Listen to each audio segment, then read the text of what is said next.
একটি অসম প্লেইং ফিল্ডে খেলবে কে? যেখানে নির্বাচনের জন্য আইন শৃঙ্খলার কোনো উন্নতি হয় নাই, যেখানে পুলিশ বাহিনী নিষ্ক্রিয় রয়েছে, যেখানে বিভিন্ন ইউএনও এবং ওসিরা, আওয়ামী লীগের নিয়োজিত ওসিরা রয়েছে, নিয়োগকৃত ব্যক্তিরা রয়েছে, সেখানে সুষ্ঠু, সুন্দর, নিরপেক্ষ নির্বাচন কোনো অবস্থাতে সম্ভব নয়।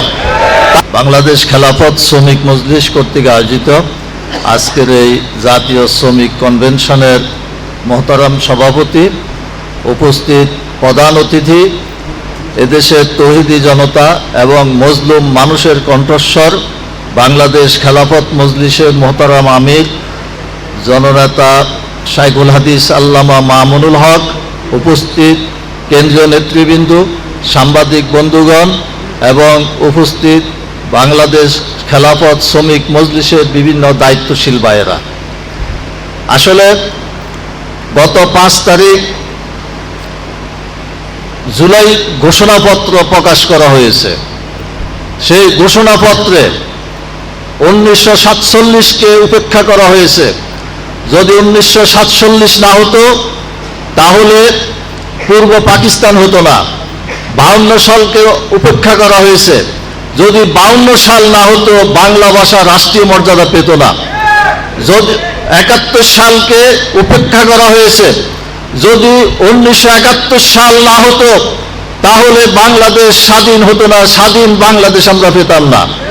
যেভাবে 1971 সালকে মূল্যায়ন করার কথা ছিল, যেভাবে 52 সালকে মূল্যায়ন করার কথা ছিল, যেভাবে 1947 সালকে মূল্যায়ন করার কথা ছিল, তা হয় নাই।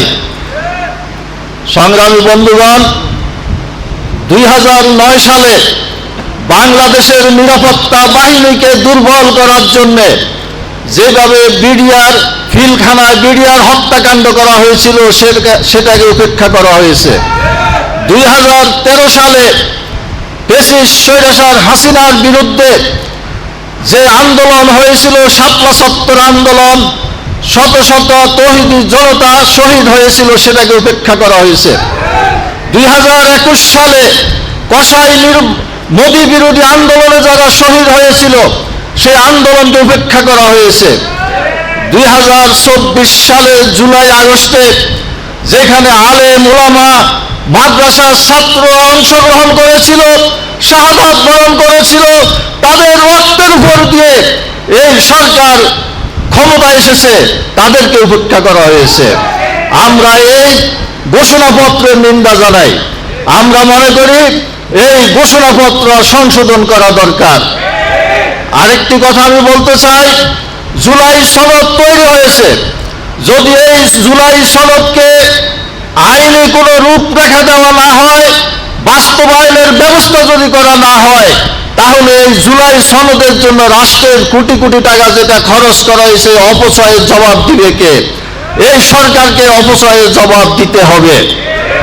সংগ্রামী বন্ধুগণ, আজকে নির্বাচনের ঘোষণা দেওয়া হয়েছে।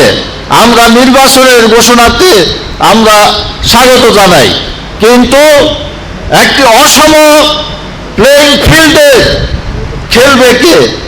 যেখানে নির্বাচনের জন্য আইন শৃঙ্খলার কোনো উন্নতি হয় নাই, যেখানে পুলিশ বাহিনী নিষ্ক্রিয় রয়েছে, যেখানে বিভিন্ন ইউএনও এবং ওসিরা, আওয়ামী লীগের নিয়োজিত ওসিরা রয়েছে, নিয়োগকৃত ব্যক্তিরা রয়েছে, সেখানে সুষ্ঠু, সুন্দর, নিরপেক্ষ নির্বাচন কোনো অবস্থাতে সম্ভব নয়। তাই আমরা এই সরকারকে আহ্বান করব, অনতি বিলম্বে নির্বাচনের পরিবেশ তৈরি করুন, পুলিশ বাহিনীকে অ্যাক্টিভ করুন, কার্যকর পুলিশ বাহিনী গড়ে তুলুন, নিরাপত্তা বাহিনীকে সক্রিয় করুন, আওয়ামী ফ্যাসিস্টদের দোষর সমস্ত অফিসারদেরকে প্রত্যাহার করুন, নিরপেক্ষ অফিসারদেরকে পদায়ন করুন এবং কালো টাকা এবং অবৈধ অস্ত্র উদ্ধারের ব্যবস্থা করুন। এরপরে নির্বাচনের ব্যবস্থা গ্রহণ করুন।